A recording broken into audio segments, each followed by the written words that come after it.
I've been hinting at some developments concerning our journey with XANDRIA, and I've been keeping mum as to what exactly those are, but I'm going to voice it now because the undiscovered land is one such example. I told you in preparation with Nightfall and entering the Diana von Giersbergen era, which at this point, 4 numbers in, 3 fresh interactions has been quite great, the only reintroduction being Nightfall, which immediately gave me the door for I gotta listen to more from her, and to do so with you has been incredible. So much so, but again, our first appearances, especially last night with Sacrificium, and coming off of Stardust, it warranted this. I'm sure many of you expected it if you're familiarized to my work, and what I oftentimes do, what used to be an exception quite typically with any artist to recognize here, just again accommodate a good pool of names, and Phase 2 is already substantially large. But I think it's mandated that we go beyond 5 numbers. That's what I had originally slated. So, coming up, any of the contributions of XANDRIA's albums within the Diana von Giersbergen era will be recognized, with respect to the original numbers, in full. So this is considering the Undiscovered Land. Although, to be fair, the next entry, what's the name of that one? I always forget about it, too. It's a smaller 7-track EP, Fire and Ashes. That one is already planned for a full EP recognition, but with respect to the albums, Sacrificium and Theater of Dimensions have gone beyond a limited selection of works and expanded fully.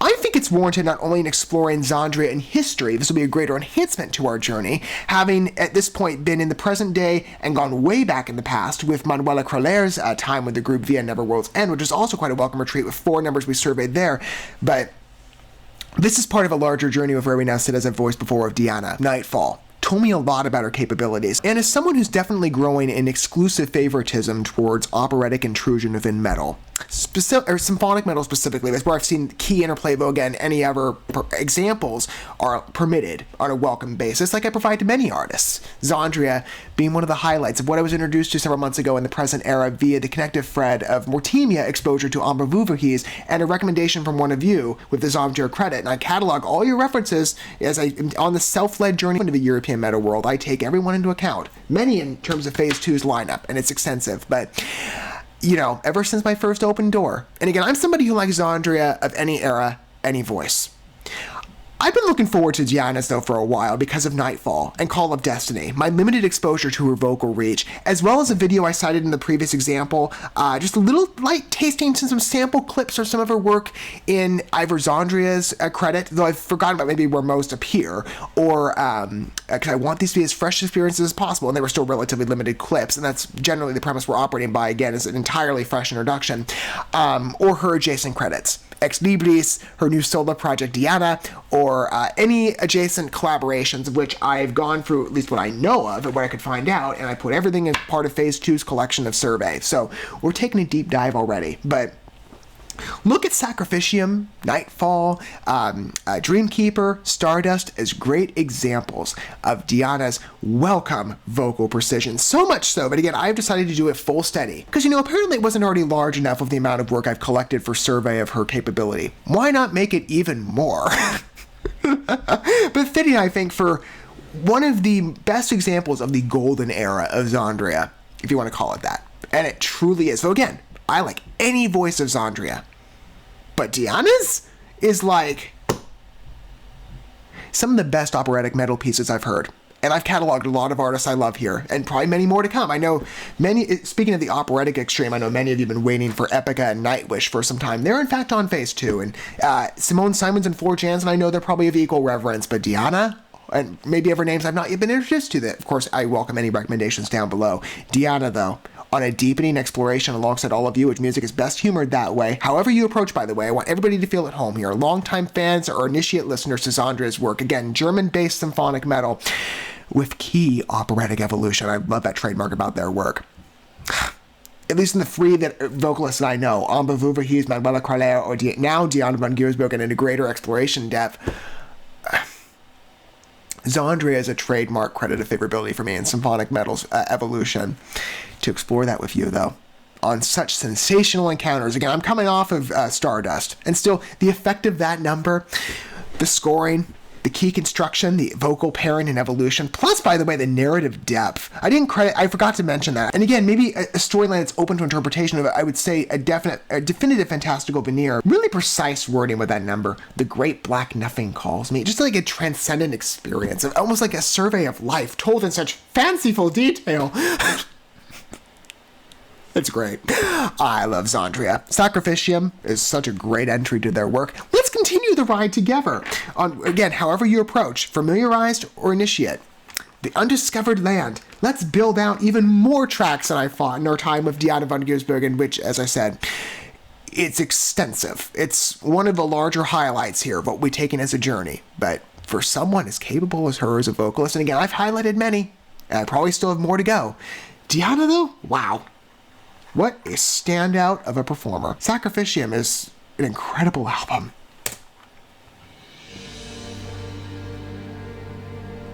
So what does the Undiscovered Land look like? This is only like maybe right in path from Stardust lyrically. The Great Black Nothing. Whatever that is. By the way, it's a 7-minute number. A little more stretched. Quite an experience. I think back at the beginning, The Wonder Still Awaiting, Two Worlds comes to mind. It was like that. And Sacrificium, a 10-minute number. I was born on a snowy winter's day in a cradle of ice so cold. This is some of the best storytelling in song I've heard, just married to that voice.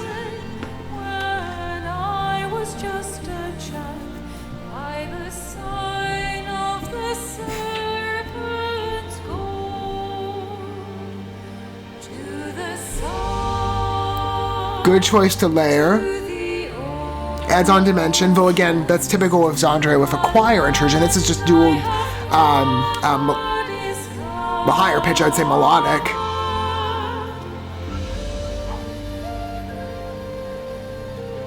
Is it a flute? It's a specialized instrument on voice for XANDRIA. It's a nice element to add in. Slight amplification.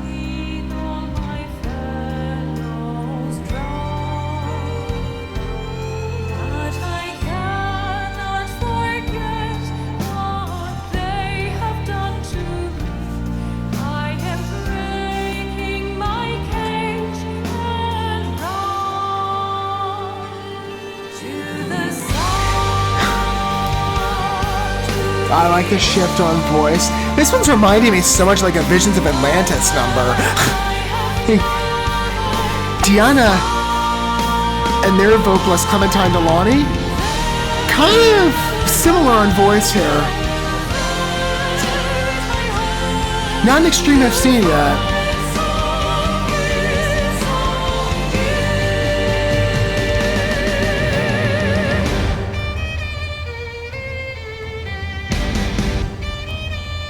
Great voice, though. We still have 4 minutes and 50 seconds to go, or there's about.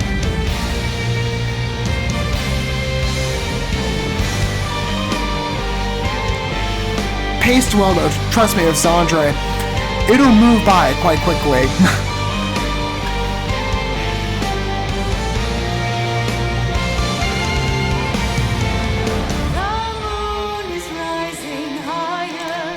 Curious shift. Okay, let's see if they develop it or they return.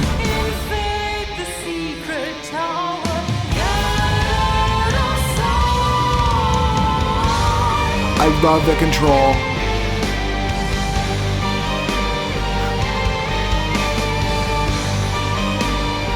She's just such an even swing. Again, the particular note shifts.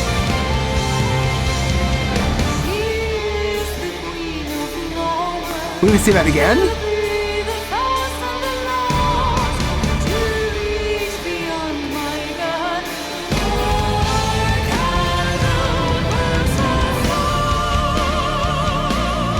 Okay, even. Still, any extreme she hits. What you could say is, wow. You've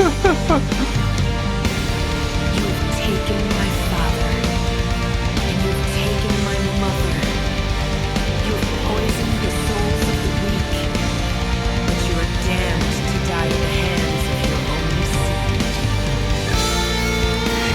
the trend of the album, the spoken narration. I was curious to find out if that was her.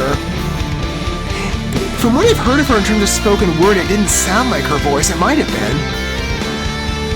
At a lower range. Well woven, though, in a fantasy tone.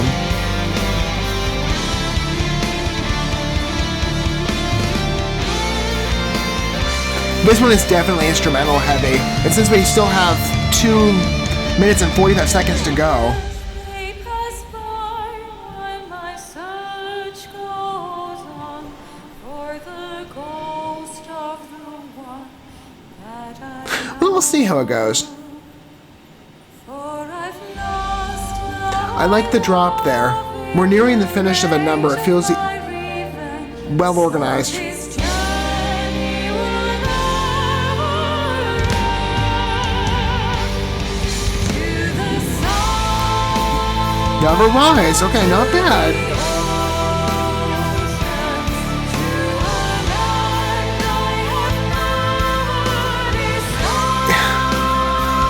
It really is sounding like XANDRIA in its visions of Atlantis. It's so funny to me. It's just.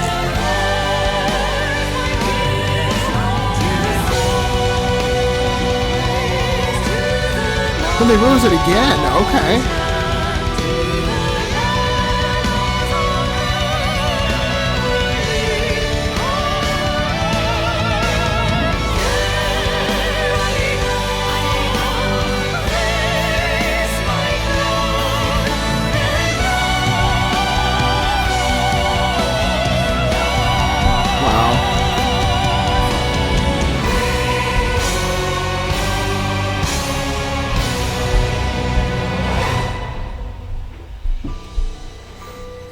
I was gonna say, it feels like we're capping off, and we still got a little over a minute to go.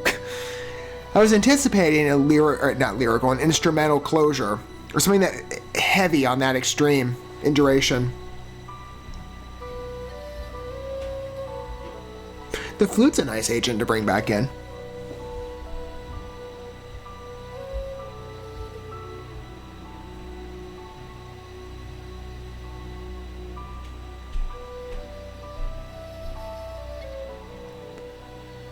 Really carries you with this one.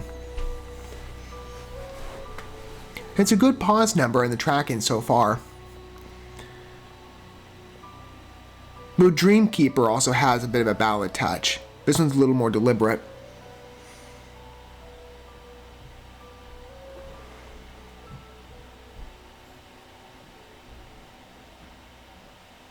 And going on recent memory, they haven't done a fade out closure yet, I don't think. That's a first, I believe, on the record.